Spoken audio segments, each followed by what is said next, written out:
this topic. Let me know when you want to start recording.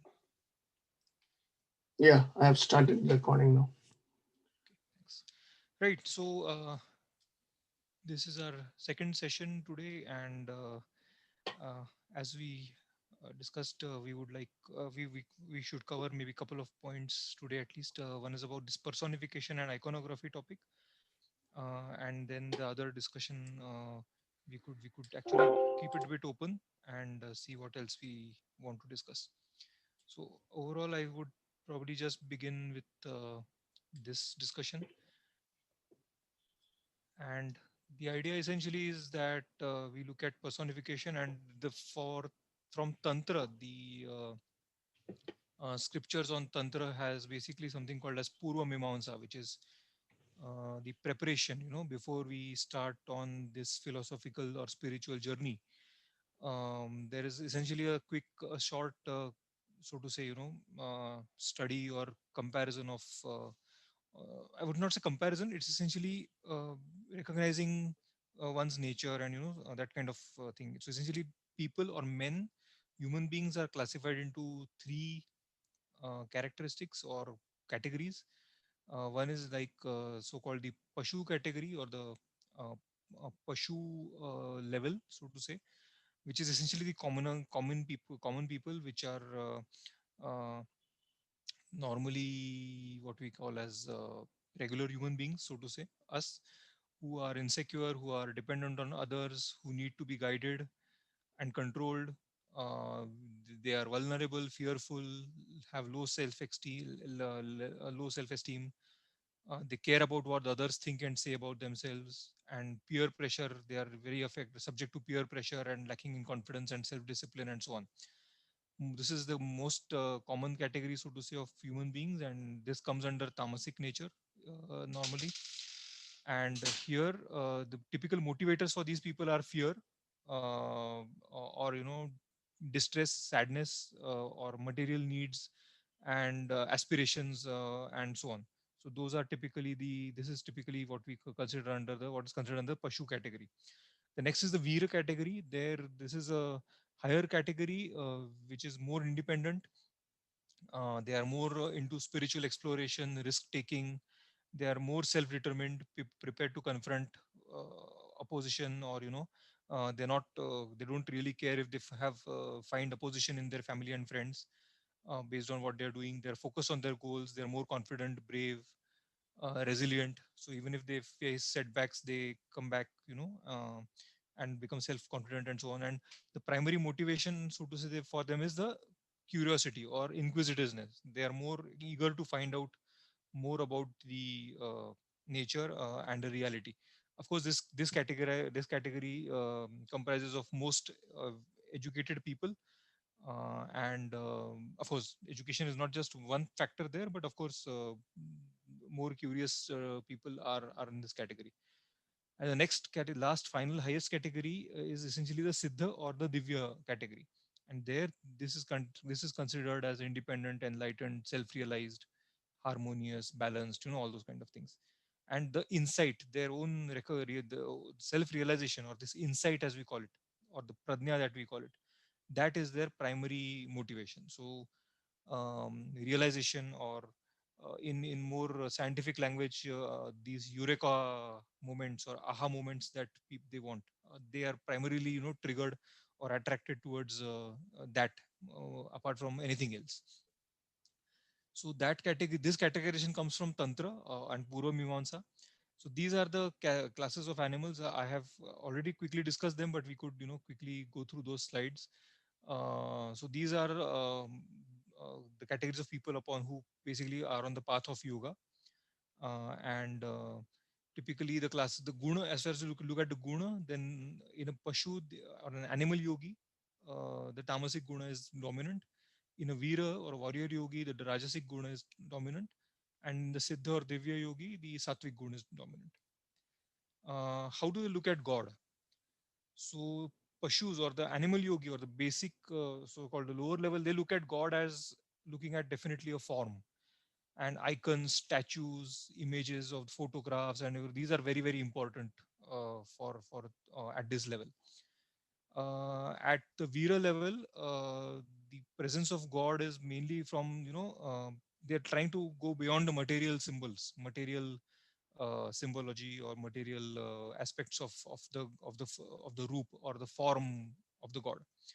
Whereas the Divyas, they themselves have perceived themselves as one with God, so they practice this ever absolute unity, so to say, and they look at God as basically arup, or without form, or nirgun, or nirakar as we call it.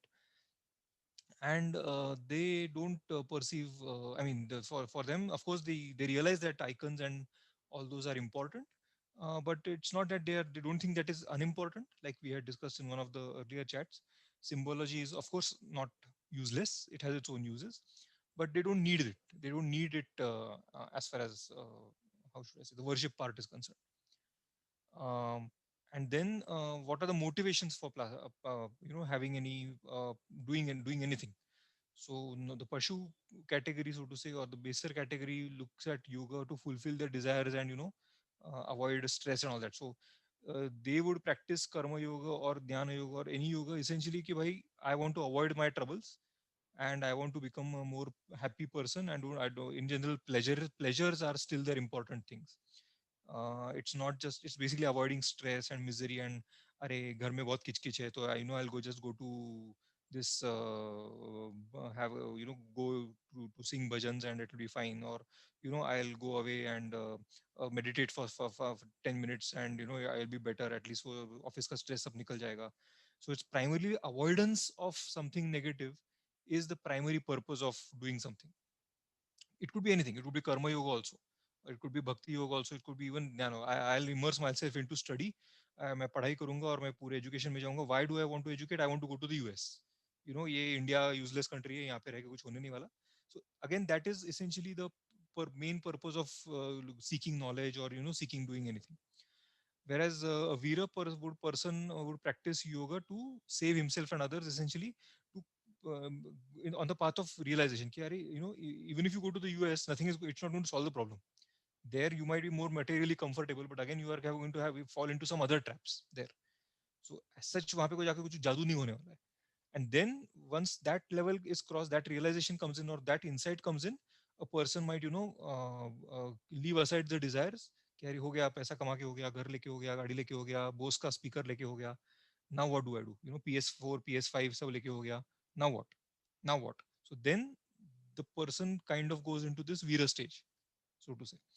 And then after that, beyond that, it's purely realizing the true self, the Divya yoga as it's called. And then it doesn't matter where you are, or where are you going to some holy place to worship, or nothing matters at the Divya or the Siddha stage of realization. And of course, the primary realization is that I am one with the Supreme God. Once that realization comes in, then it doesn't matter where you are, in what state you are, whether you have a house or not, and all that kind of thing. All material things, although they are there, one would appreciate that, but it becomes unimportant. So motivation for doing anything changes completely as the levels essentially change. Just like I said about holy places, so people are proud about going to holy places. They go there regularly, and every time they go to, for some reason, some pilgrimage place, they are very proud of it. Then I made my second trip this year, or I've made my trip and all that. So it becomes like it's more attached to the making the trip rather than what is the realization out of it. Then mostly Veeras people would go to places where they would find a guru, for example, or they would essentially get answers for their questions. So that probably is a bigger. So it's not like a tourist place thing. Someone would go there primarily from the purpose of making, getting some answers, some of their questions answered, and that would. And for Divya, it doesn't matter where they are. In fact, the place where they are becomes enlightened by their consciousness or by their presence. So for them, there is no place which is called as a sacred place. Wherever they are, kind of becomes a sacred place. And eventually, and that's what we actually see in, for example, like Sai Baba, Shirdi, for example, where the people are, that becomes, or Alandi, where, Sant Dhaneshwar was there, or Tukaram, or like this Pandarpur, or so many other places where we have pilgrimage places now. The place got importance because of the person. It was not that the place that person went to that place because the place was important or something like that. It's the reverse. Because of the presence of that person, the place became important or became sacred. So that's what happened when as far as sacred places are concerned with a divya person. And then you have sadhana, so which is essentially learning or uh, knowledge, gaining knowledge. And so essentially a person who is just going to college for no reason, just यार certificate लेना है इसके लिए college गए हैं. That essentially is the pashu characteristic. The moment you form there is some obstacle in learning, जरा भी question syllabus के बाहर का क्वेश्चन आ गया, अरे नहीं ये हमको सिखाया नहीं था, सिलेबस में ही प्रॉब्लम है, all that kind of thing. So ready made answers, the moment let's say a guru gives you an answer and that answer doesn't apply in your situation, you immediately think that you blame the guru. That is the pashu characteristic. कि मेरे situation के लिए exactly मेरे situation के लिए मेरे how should I say perfect answer tuned to my situation, as long as I don't get that, I'm going to complain.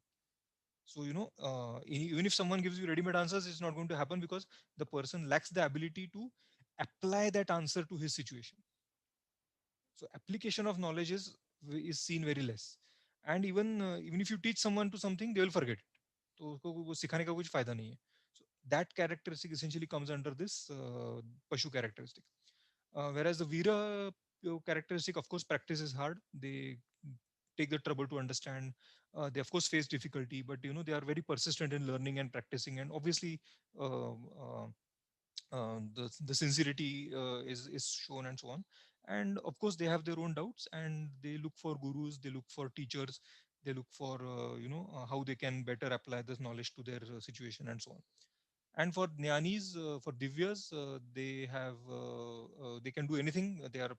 They know how to uh, then I mean the art of learning is also known. So how you perceive knowledge and how you practice knowledge and how you recognize and how you have inner understanding, how you develop understanding of something, is seen as like a mastery in even in the siddha or the divya category, so to say. So it may not necessarily be easier, but it essentially is seemingly effortless because they know how to learn. So how to forget or how to unlearn and relearn, so to say, as these is management books call it. Today we are knowledge economy, and the faster we unlearn the old knowledge and relearn some new concepts, the better our prospects and success will be. So that management concept of unlearning and relearning is exactly what is expected or seen in the divya or the siddha category. uh, as far as self perception goes, so obviously, as we say, pashu, the lower category consider themselves as very clever. So that is like the most common category. Veeras think they are stupid or they don't know much and they are focusing on working hard.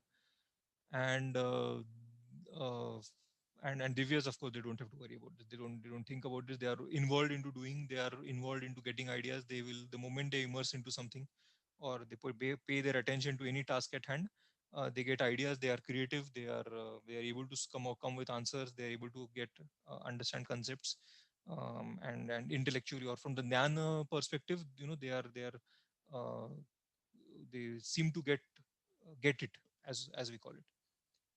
So that essentially how is these things. And there we can probably now move on to this why we have a persona as far as gods are concerned. So as far the Param Samhita says, that it's impossible for a human being to worship, meditate, or praise a deity without a form. So the Lord must be worshipped through an icon. So this is essentially at a folk. The main idea behind this is that at the end of the day, these are all characteristics of people, right? And it's not that a person is the conscious has to evolve. And everyone at the end of the day, the whole purpose of any yoga is to ensure that people evolve, whatever level, whatever stage they are, whether they are at the pashu stage or the veera stage or whatever stage they are. And to help with a tool always helps, or a form always helps, or an icon always helps. And therefore for focusing attention and to meditate and everything, a form is given. Now what can the form be? The form can be anything.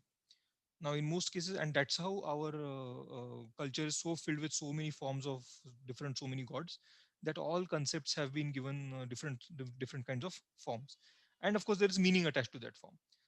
So normally what we basically see is that most gods, some of our god, like for example Lakshmi, we have just complete, we just had a Lakshmi pujan yesterday, right? So once we want to, everyone wants to be wealthy, right? Or as such, there's nothing wrong, because as far as the four purusharthas are concerned, dharma, artha, kam, and moksha, artha, or wealth or prosperity, is one of the prime four, how should I say, purposes of a human being's life. So there's nothing wrong in accumulating wealth, and whether the, and what to do with that wealth is of course a different question. But pursuit of wealth is absolutely one of the primary goals of life. There's nothing wrong in that, and therefore we have given Lakshmi, or wealth, as a persona or a form, which helps us to meditate. And then there is of course more forms of Lakshmi, like Ashtalakshmi, which represent more specific forms of, of prosperity. Something is practically literally money, right? Wealth is money, or wealth is literally one aspect of prosperity. But even your abundance of food, or abundance of or fertility, so to say, that you are in a good area, or where you can grow food, and even you can have, like for example, within a marriage you are able to have children and all that, which is essentially also a sign of fertility.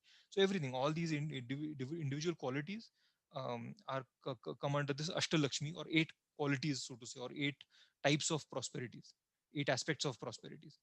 So everything of that has this, how should I, a form. Similarly, we have Saraswati for knowledge. We have Ganesha for intelligence and wisdom. And then of course we have these symbols which we talked about one of the chats, right? Normally this photograph of Lakshmi, Saraswati, and Ganesha is very common. That knowledge and wealth will be there together in one place only if there is wisdom also. Only knowledge or only wealth will not help. Only knowledge can bring in the ego, or only knowledge can also bring in the realization that, oh, wealth will corrupt me. So I dare not, get into being prosperous. Whereas when you have prosperity, anyway education faces a setback, or not a setback, but takes lower precedence. And this is pretty seen very commonly. And if they have to be there together, then you must have Ganesha there. So all these persona that we have in our gods essentially are accompanied with these few characteristics. These are common to everyone. So either you have this Tilak, Vibhuti, Rudraksha, which is like variable, so to say, variable aspects. Then we have the tools like Om, Swastik, or Sri Chakra Yantra, or different Lakshmi, Saraswati Chakra, or these things which are essentially yantras. Again, help to focus the worship and focus the mind. And then, of course, we have Shivalinga, we have Lotus, Veena, Conch, Shankh, or we have the Sudarshan Chakra, we have multiple heads and arms, and we have all of the almost all gods have a Vahan. So all these are typical characteristics of any. These are all the characteristics, or that which accompany a persona. Then it could be a male god, or a female god. Now I have just, for this purpose of today's discussion, I've just created one. I've collected one information about one god, but we can always make this. I can collect information about the rest of the gods as well, and we could probably collect this and keep it in one place, or extend this presentation. I've just kept Ganesha here. I mean, just a personal preference. Nothing really, anything to do here as such. So here, essentially, what all this represents, right? So we have an elephant head, which represents strength, intelligence, endurance, gracefulness, and it also represents so-called the lower aspect, of humanity, or the animal part of humanity. Although the animal is one of the superior creatures, elephant is one of the most superior creatures on earth, as far as strength and endurance is concerned. But also the man's body makes it the divine aspect of it, because we just saw that, I think I just missed including one part here. This part which I said, the Param Samhita 3.7. This part says that it's impossible for human being to worship, meditate, or praise a deity without form. But I believe 3.6 of Param Samhita says that even if you choose to have a form of God, it must be in a human form, because human form is the closest to the divine that we know of as far as any living beings on earth are concerned. So 3.6, I believe, yes, 3.6 of the Param Samhita says that the form must be human, and 3.7 says that the form is necessary because we cannot concentrate on without a form. So that is something, yeah, so that part is the human part of why human body. So it represents the closest form we know, or the most evolved form we know on earth, which is that's why it's considered close to God. um, and then of course there are many other things. So there is this noose, which is a rope basically. The rope basically ignore it's a representation of the avidya, or ignorance. And we feel tied down by karma, we feel tied down by our vasanas, we feel tied down by our ignorance. So all this these bindings, these bound yeah, the bindings that we have are represented by the rope over here, which is the noose. And the axe represents the breaking of these attachments. So with vidya, with jnana, and with with detachment, and winning over our vasanas, and we essentially we try to become free of the karmic cycles, or we are able to create the karma which has minimum so-called prarabdha later on. And those things come with detachment, or non-attachment, or renunciation. And the next symbol is this modak, the sweet. This is essentially is that you appreciate the finer things in life. So it's not that your spirituality has to be completely dry and without any involvement with material life. So no, material life is good, is nothing wrong in material life as such, and your spirituality can be in harmony with that. So you can enjoy good and finer things in life.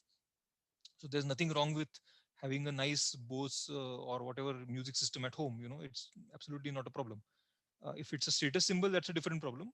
But appreciating good music, or those things are nothing wrong in that. So that is represented by the modak.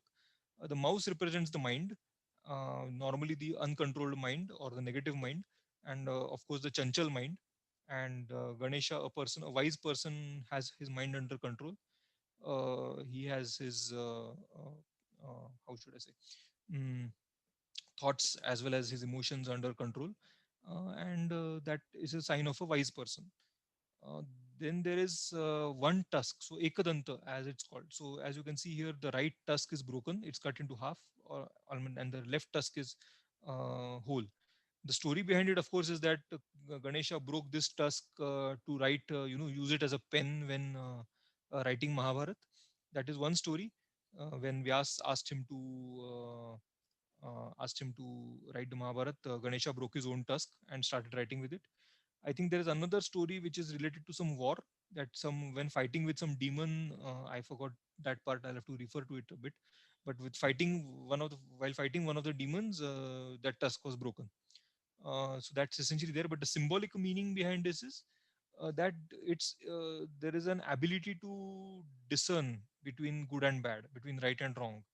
The mind, a wise person is able to choose for himself what is probably what is the preferred way of doing things, or what is the right way, or what is the way which is in line with dharma, so to say.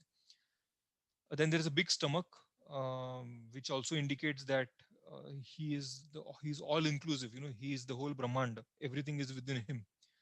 That is why this big belly that he has, which is essentially the going towards the so-called nirgun swarup of the brahman. And of course, very simplistically speaking, it also means that he has a very strong stomach, which means that a wise person can face any trouble or any experience that life throws at him. So he's able to digest anything. कुछ भी खाओ, कुछ नहीं खा- कुछ को पेट खराब नहीं होने वाला. So he can digest any incident or any event that or any experience that life throws at him. And then of course there are more iconography here. For example, tusk. Sorry, not tusk. The trunk of the elephant. Now, the trunk of the elephant can really pick up very small items. I'll try to share a video. I just saw it a few days ago, that a elephant's tusk is so flexible, or so, how should I say, agile, or so, how should I say, yeah, that it can, actually even pick up simple, very small things, like a nacho. In fact, in that video, they have shown the elephant picking up a small piece of nacho, which is really so light and so delicate, without breaking it. So the idea essentially behind the tusk, also the trunk, is also that, um, the in a mass of facts, in a mass of information, in a big, how should I say, jumble of facts, which are probably, when you're reading or when you're studying, so many facts are thrown at you, right? When you're learning. Now, which of those facts should you pick up, and which will give you a better understanding or better learning? The ability to pick up the right facts from a big mess of facts, that is the sign of an intelligent person or a wise person. So that also is represented by this elephant trunk. And then, of course, there is the other part, which is the left facing trunk or the right facing trunk. So if the trunk points towards the hand, abhay mudra, which is the hand which is held in blessing, if the trunk faces that side, that murti or that form of Ganesha is considered to be the Brahman, uh, although Brahman is Nirgun and Nirakar. But since, as we just saw, it's impossible to worship which is having no form or nothing, no quality. At least we say that, okay, if the trunk is pointing towards the right, it represents the Brahman. Whereas if the trunk is towards this modak, which is the material aspect of things, we make it like more of a avatar, so to say, based worship. And then this form of Ganesha can be offered flowers. It can be that form can be offered, worshipped using our mantra and our arti. We do all these artis and sing bhajans and everything, right? All that can be, all this is directed towards one form of the god. And then that form should have the tusk on the left hand side, meaning facing towards the modak. So that essentially is the persona part of things. I have this information on the, uh, as far as the persona is concerned. I have these slides only. I haven't had any chance to make some sort of slides on these other aspect that we talked about, which is the second topic that we had talked about, which was about marketing. So we could discuss that a bit, like make it like an open discussion, and we could continue this discussion on the other topics, or we could completely take up some other topics as well. I'm absolutely okay. So yeah, so that's what I had about the persona part. I would recommend that we maybe find out more information about the other forms, like for example, even uh, I was just reading a bit about this some time ago, and even the form of Kamadev, the god of desire or god of love, even that has a very unique form, bro. I mean, the person is just like a normal person, but he is associated with the Vasanta Rutu, or the spring season, right? Then he has a bow and arrow made of bamboo or sugarcane, sorry, sugarcane. And then he has a parrot as a vahan. So all these things are essentially associated with um, uh, desire and pleasure, and which essentially is the representation of Kamdev. And then, of course, we had talked a bit about other forms. Brahma, Vishnu, Mahesh also have their own persona. Brahma has four heads, which are looking in all directions, and he's aware of the past, present, and future. He's shown as an old guy because normally any creator would be very wise, and and of course he's associated with Saraswati, which includes knowledge. So any creation involves knowledge and skills, without which you can't create anything. If I have to create software, I must know something. I must know programming language. I must know concepts of programming and things like that, without which I can't create a software. So creativity or creation essentially requires knowledge and wisdom.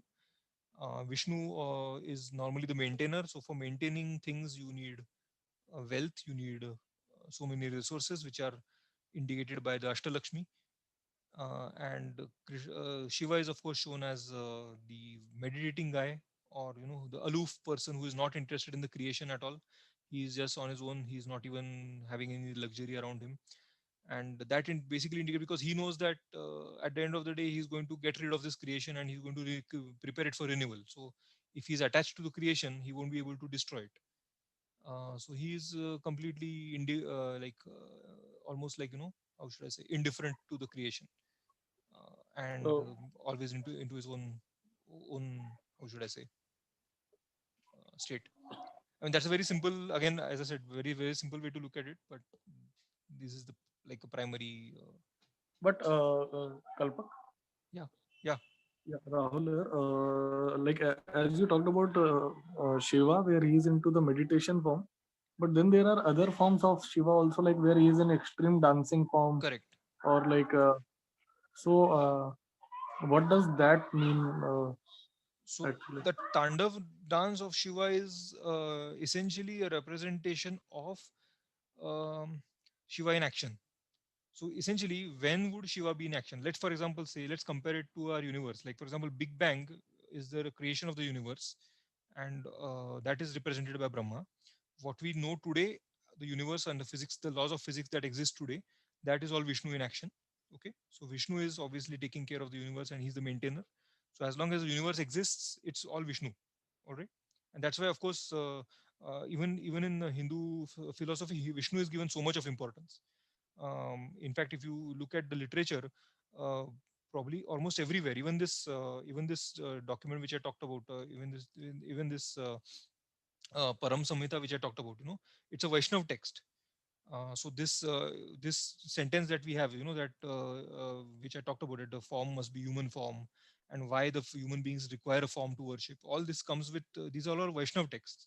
The maximum literature that we have in Hinduism, even like Bhagavad Gita, Bhagavad Puran, all these are there's a lot of importance on Vishnu, because Vishnu is the maintainer, right, of the universe. So as long as the universe exists, basically of the three forms of the Trinity, it's Vishnu in action. Now, when does Shiva comes in action? Shiva is right now not required. I mean, not required meaning Shiva, if you consider as a force or energy, then it's a dormant force right now. The universe has has not is doesn't require or has not yet fulfilled its purpose. So the renewal of the universe is not yet required, right? So Shiva doesn't have to do anything right now. But the moment Shiva becomes active, that is symbolized as the Tandav dance, Tandav Nrutya, or the opening of the third eye. That the stories of destruction, and there is this mythological story that Shiva opens his third eye and destroys Kamdev. So because Kamdev, I don't remember the story, but apparently it's something like because Kamdev is considered the son of Brahma, I think, yeah. And then there is some story that Kamdev goes there to trouble Shiva, and then Shiva opens his third eye and burns off Kamdev. So the Tandav Nrutya of Shiva is Shiva in action. And when will Shiva in action? Well, when will Shiva come in action? Only when the universe needs recreation or renewation or renovation. So the big crunch, as you call it in physics language, the end of this universe, to prepare for the new Big Bang. That part is the represented by the Tandav Nrutya of Shiva.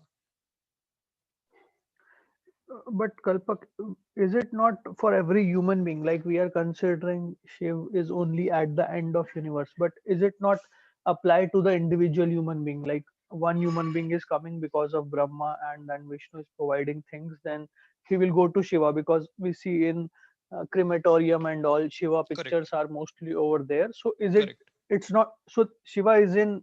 I think he's still acting. If that is happening, like correct, people are correct, dying and all, so correct. why we are saying that he's not in action? Because that is the context. For example, now what I spoke about, Big Bang, the laws of physics today, and the Big Crunch, these are applying these concepts at a cosmic level. Now, if you bring the same concept to a software or human life, let's take human life for example. The initial part is the creation. The normal part is the regular part of a human by life is living effectively, healthily, and all those things. Then dharma, artha, kama, and moksha, everything comes into picture there, and then you have death. So with every anything that is created goes through these cycles of creation, maintenance, and destruction. So at it depends on what is the context you're talking about. If you talk about a cosmic scale, then the original, or also called the original scale, so to say, of the Brahma, Vishnu, Mahesh is the cosmic scale, because that's where we think how the universe was created and what is happening to the universe and who's taking care of it and all that. Now all these concepts can be taken, brought at individual level, or even for software. Like for example, the software one is we have this SDLC, right? The software development life cycle. There is, you have a conceptualization stage, the software conceptualization stage, then you have the design and development stage, and then you have the probably the stage at which the software is no longer maintained and is, so-called deprecated, and slowly parts of the software are stopped, are no longer supported, and then you eventually go into so-called dormant state. And then probably it could happen that some of the aspects of the software are reused into newer applications and so on. That can always happen. So at at what scale, or in what context do you want to apply these same principles of creation, maintenance, and destruction?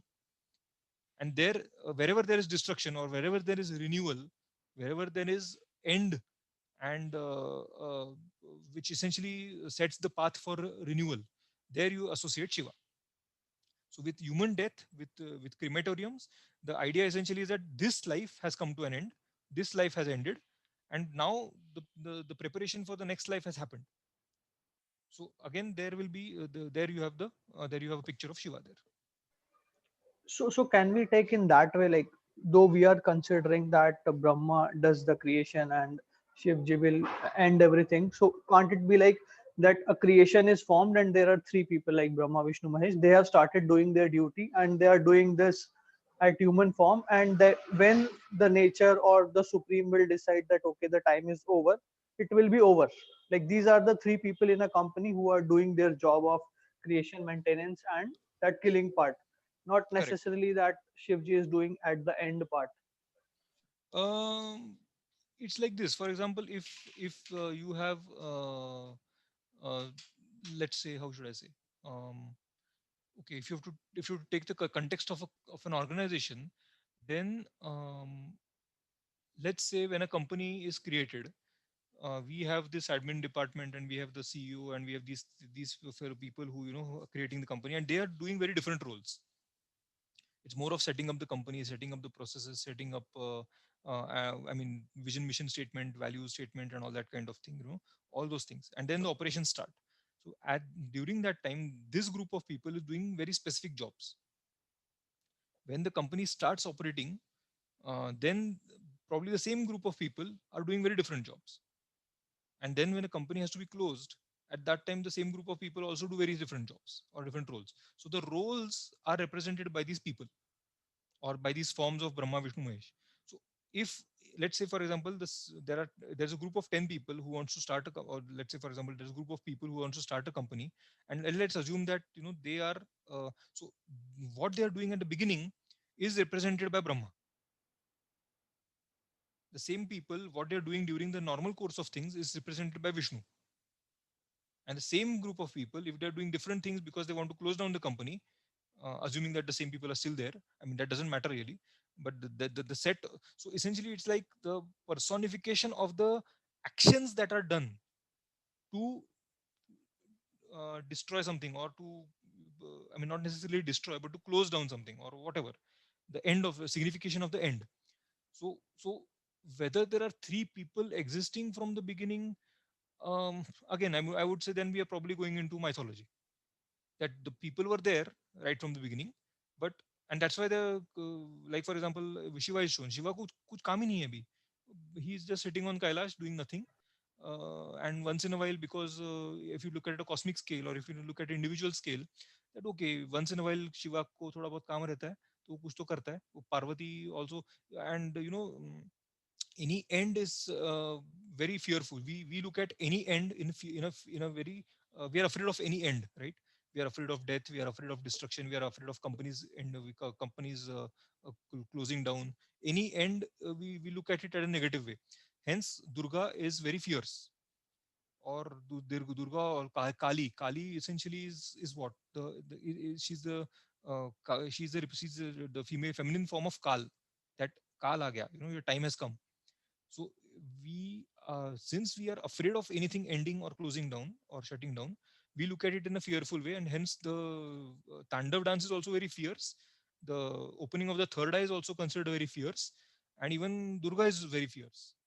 But Parvati or Uma is the milder version of Durga, and she tries to involve Shiva in the day to day. Are why are you meditating all the time, and be involved in little things, and those you could compare with these milder setbacks and say milder problems that we have in our lives, or minor renewals that we have in our life.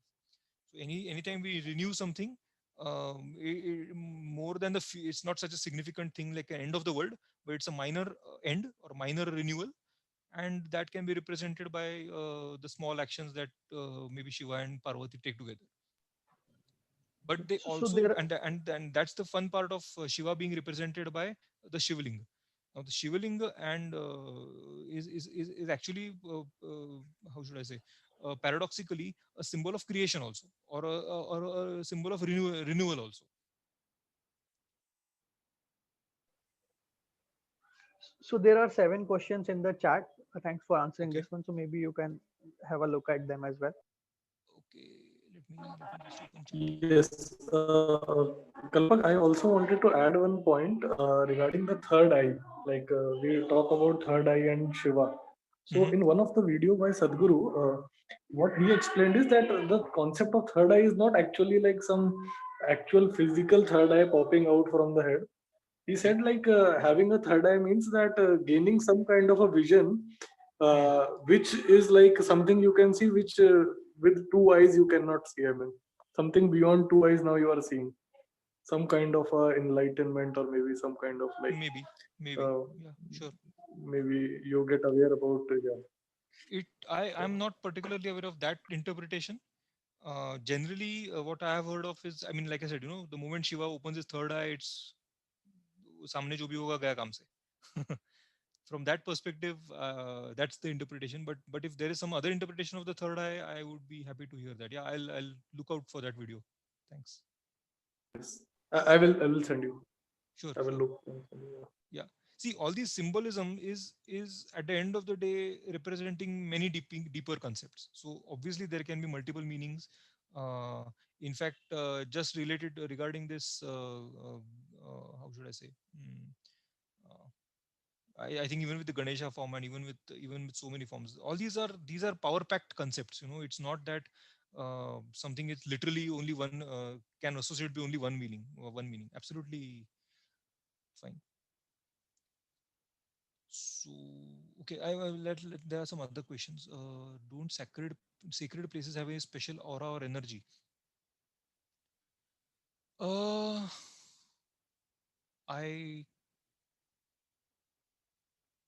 okay. How okay? You have said something else as well. Sadhguru claims to have consecrated a dhyana linga and people experience and correct. So this consecration that we call, or essentially there is also another way, another term for it. It's called prana pratishtha.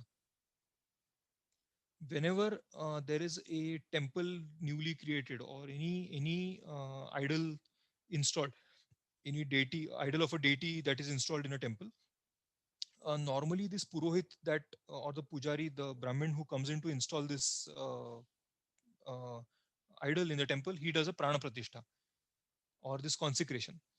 And the idea behind it is that until that process happens, that idol is just a rock, is just dead matter, it's just a rock. And only when he infuses some consciousness into it, then the divinity, it's considered to be divine, so to say. And that's exactly what happens during the Ganesha festival also. Now during the Ganesh festival, when we bring the idol at home, it's just an idol. But on the first day of Ganesh puja, this prana pratishtha is done, and there is an elaborate ritual for that. And there is, of course, you make offerings and so on. But the actual ritual of imbibing life into the Ganesha idol is basically that you hold durva is grass.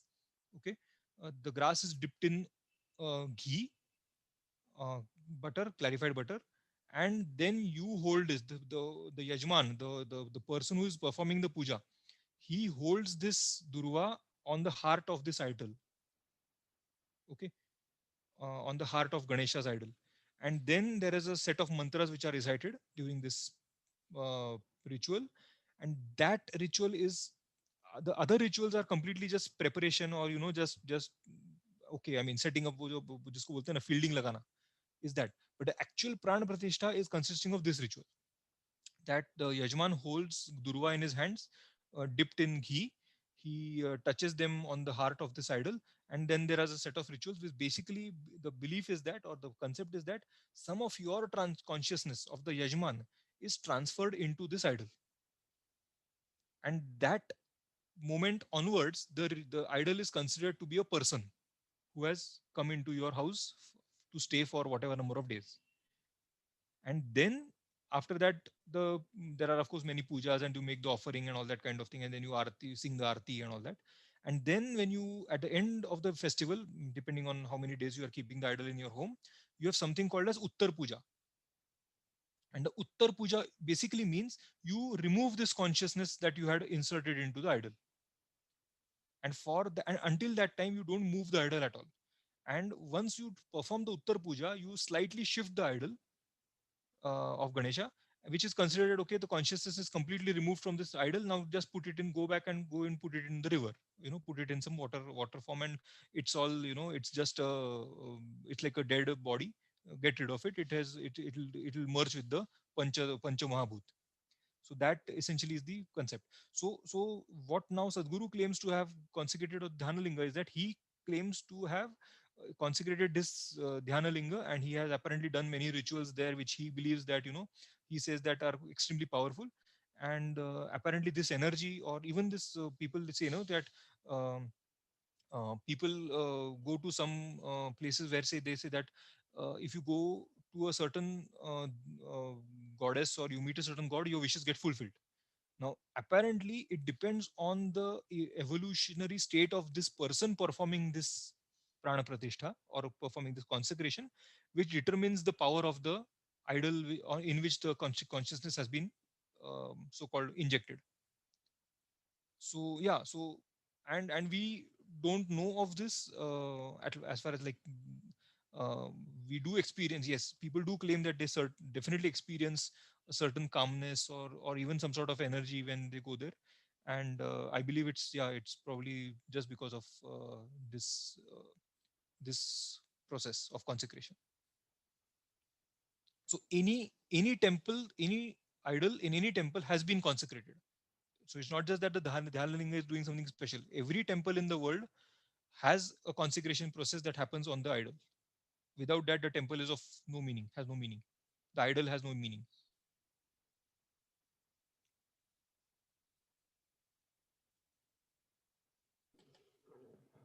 Okay. Yeah, I have a question. Uh, I think it's in the slide number 2, Okay. wherein you are talking about the animal instinct and different. Yeah, that one. Yes. hmm So, I mean, my question is, I mean, what differentiates a human being from these three categories? Like how a person from a commoner goes to hero or a sage. I mean, Uh, what are the list of primarily, which you sure, think? sure, sure. Yeah. So essentially, it is at a very basic level. If you look at it at a very, very fundamental psychological level, it is self acceptance, or self esteem, or inner security. If you look at it in the terms of language of psychology, that as a person grows up, uh, now, as a person grows up, like for example, there is a certain sense of essentially it's maturity at a very simple level, that um, how secure a person becomes. And essentially a person becomes secure, in general a person becomes secure by facing more and more obstacles or difficulties in his life. So generally people who have faced a lot of difficulties in this life tend to be more calmer, tend to be more they don't get disturbed by small or so-called how should I say, setbacks in their life, or those failures in their life and so on, because it's like they've seen so much of life that they think probably, for someone like for example, getting let's say you're giving the CAT exam and trying to get into IIM or whatever, and then you try and you don't get in, and you are very dejected. Now, the idea is that if you take it very like too much to heart, and then you go into depression, or then you think, no, no, no, I am jana important, I can't go into any other college, because for some reason that I am tag is more important than probably the knowledge that you're going to gain from that institution.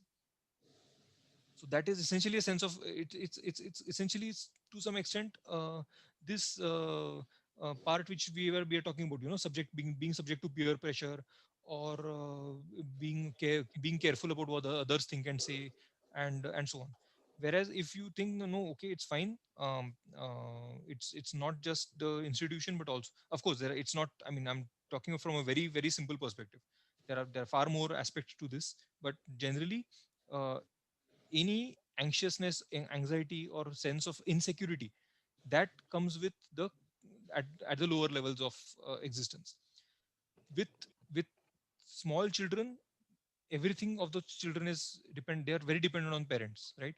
If a child will get fearful very easily, a child will get dejected also very easily, the moment you for example, um discourage a child from doing something. It could happen that if you take away a toy from the child, he'll start, or he or she will start crying. So that, when you grow up, when you say, okay, probably when you, let's say for example, um, today, do you worry or even remember your toys? Probably not, right? You might remember them very fondly. अरे यार, मेरे पास एक पता है वो toy था बचपन में, मस्त था, ही मैन था या जो भी था, GI जो थे, या मेरे पास कार हॉट व्हील्स की कार्स थी, या जो भी है. You might remember them very fondly, but you no longer miss them. You are probably fine, हाँ, कहीं तो पड़े होंगे, पता नहीं, वो शायद गए भी होंगे, फेंक भी दिए होंगे, you don't know, or you probably given them off to your younger brothers and sisters, or your younger friends, or whatever. You no longer are attached to them. You might remember them, you might have very fond memories, but you're no longer affected by the loss of those objects. This essentially is a sense of detachment, or a sense of renunciation, giving up of things.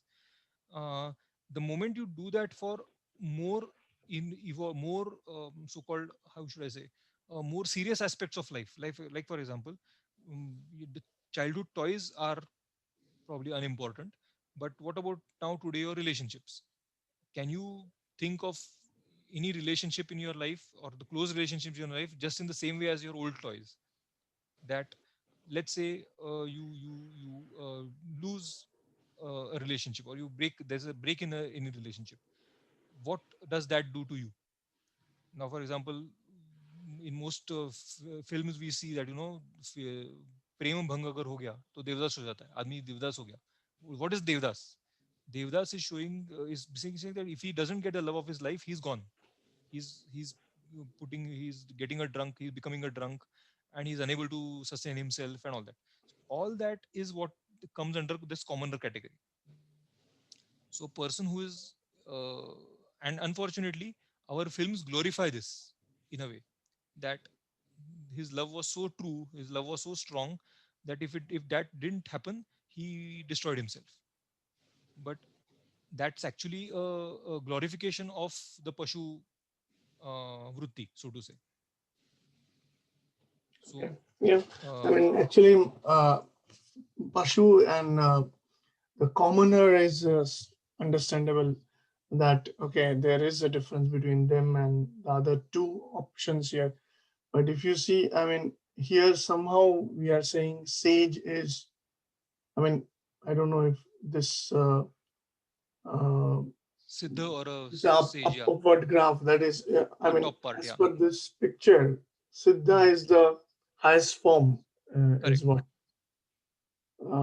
Whereas a Vira or hero is also, uh, I mean, Higher. not less He's in higher, but he is high, but any not so way. high. Yeah. Yeah. Okay. Uh, I would believe that we can definitely, a lot of us can identify with Veera in definitely in a way that, many of us are independent, are risk takers, are pretty confident and things. Like for example, so Siddha, I would say Siddha is like self-realized person, essentially. That, but of course, there are a lot of qualities that, for example, see, like for example, most knowledge seekers, or I mean, in terms of, I'm not talking about spirituality here. I'm basically talking of, let's say, our careers and from that perspective. Now, most people who are turned on by this ideas, like there are we call there are some people who are idea people, and there are some people who are called as people. uh, and idea people are more turned on by ideas and new concepts and new learnings and those kind of things. So that is one way of looking at uh, the Vira or the Siddha. Now, of course, there are more aspects. Now, for example, does for example, if someone is turned on by ideas, does that person automatically have a successful personal life, successful married life, for example, or is that person also a good father, for example? All those things. So, Vira and Siddha essentially are more, as you go higher in your awareness, so to say. A Siddha would be, how should I say, how could I claim it? Now, of course, I'm not I cannot claim to be a Siddha at any point of time. But essentially, someone who has figured out a lot of life, and therefore is not disturbed by happenings in his life, or comings and goings that happen in life, could be considered Siddha. Veera is something that probably we can all identify with. We are prepared for hard work. We are definitely focused towards our success. We are okay about setbacks. We don't take many. Some setbacks definitely throw us back, but most setbacks we can forget in a few days or few hours, for example, and so on. And then so most of I would say people I could consider under Veera. But for example, maybe I would be a bit extreme in saying, but Trump definitely comes under that lower category. Very, very concerned about what he says, and how he is how he is looked at by people and so on. Whereas Veera category is most mature people in the world, and Siddha people would be, I would say, really evolved guys. I mean, really evolved guys. People who probably are. Could they be like? Do they always have to be sages? Maybe not. I guess as long as you look at Bhagavad Gita, the good part or the best part of Bhagavad Gita is that it tells you how to reach Siddha stage in the normal course of life. You don't have to go to a mountain and sit in a cave to become a sage. You can be. There's a monk who sold his Ferrari. The monk who sold his Ferrari is the probably the nicest phrase I have read as far as this concept is concerned. So Veera is like an intermediate stage, and Siddha is like a destination, probably. Okay, nice. Do we have any other question? Uh, There are some questions in the chat. I'll just look through that. We associate health with wealth, but not with Lakshmi. okay. Didn't the concept of health being wealth come up in the old days? Is there some meaning of reverse swastika? Okay, health being well. Actually, I believe in the Ashtalakshmi there is one representation of health. I'll have to look into that, but I believe there is definitely health. But health is, I mean, health being, there's also a god for medicine, Dhanvantari, which is more precisely health, I would say. Um, Dhanvantari is a figure. You can easily mistake it for Krishna. Dhanvantari. If you look at the Murti of Dhanvantari and Krishna, the only difference is that there is no peacock feather and there is no flute. But if you, I mean, अगर तो ऐसे जल्दी में देखो तो धन्वंतरी और कृष्णा एक ही लगते हैं.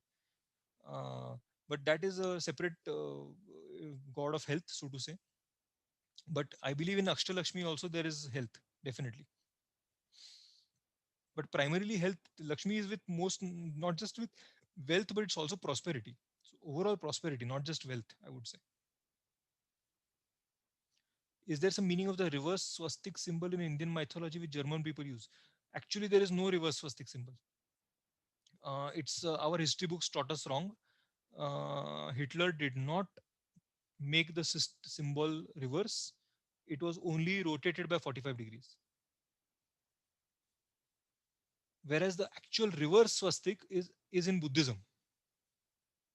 So if you look at Buddha, the statue of Buddha, there you will see reverse swastik. But Hitler did not, or Nazi Germany people did not reverse the swastik. They only rotated it by 45 degrees. Look carefully. In our history books, yes, everyone says reverse swastik, but it's not reverse. It's marketing. Just to dissociate from the misuse of that symbol, because apparently, it's quite well known that he took a very ancient and holy symbol and unfortunately made it a symbol of destruction. That's why this reverse swastik word came into use, so that it's more of a dissociation with the actual swastik symbol, but it's actually not a reversal, it's only a rotation. Does the Narsimha form also symbolize power and divinity like Ganesha?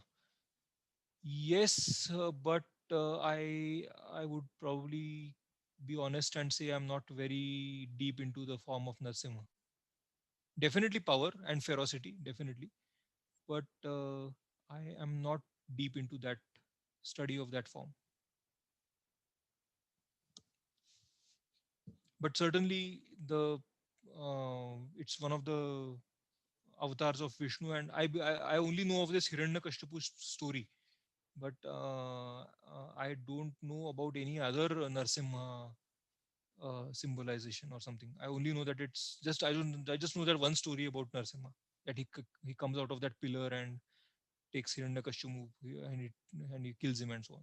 That's all. If yes, what could be the reason for it is not I don't know. Like I said, it's not so popular, so I admit that I don't know much about it. Making obese an advantageous thing, is that not wrong? Uh, yeah, it's more of how it's called. Ganpati or Ganesha is also known as Mahakaya. Mahakaya is having a large body or obese. So it's not as an advantage. It's essentially that he's huge, he's big, he contains the whole universe within him. That's the meaning. It's not obese as in uh, lethargy, or as a tamasic gun. No, it's not that. So I would say obese is probably the wrong word there. It's more of like large and pot bellied, and Mahakaya is probably the best word for it. How to translate that to English? The big bodied one, maybe. Yeah. With this example, I got a nice idea on similarity between life of man and life of software and how testing. Yeah, of course, yeah. I think everything these concepts can be applied to every stage of anything, any concept. It's the scale at which you apply. So as if you can definitely apply these concepts to software development lifecycle. There's no doubt about it. Right. So Rahul has disconnected. That was his chat. Any other points should we discuss here? I think it should be enough for today. I think we had good slides and good discussions. We maybe some of us will go through this again, and it was very good. Do you want to add something, Gaurav? No, I think fine. With the great knowledge that Kalpak has, it really Yeah. helps. Thanks for doing a lot of preparation for this. Yeah. Thank you for your kind words. I don't think it's great knowledge, but yeah, I tried to read, so I hope I can share something that's useful. And of course, yeah, I have to make sure I do some study as well. So it's always helpful. It's good to like you learn better when you